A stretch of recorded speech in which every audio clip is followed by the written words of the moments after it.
My name's Tamsin Kate Walker and I'm the author of Impersonation.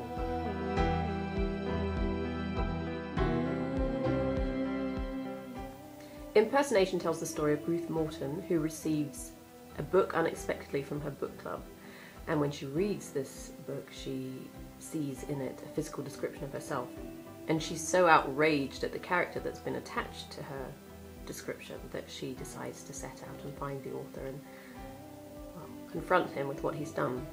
But tracking him down proves to be much more difficult than she might have anticipated. People have referred to Impersonation as a suspense story, as a thriller, as a detective novel. And although I didn't set out to write any of those things, I can see that there are elements of all of the above in it. But then again, maybe there are elements of all of those things in everyday life, which would make it kind of inevitable.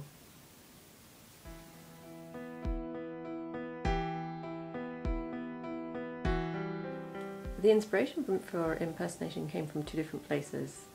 Firstly, I've always been interested in the idea of perception and the difference between the way we perceive ourselves and the way that other people perceive us.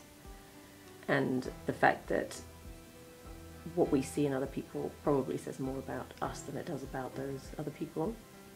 And secondly, I remember very clearly sitting on the London Underground a couple of years ago and seeing a woman wearing a particularly striking dress and thinking to myself, I wonder if I were to write about this woman and she would somehow get hold of a copy of whatever it was I'd written, if she might recognise herself based purely on a physical description.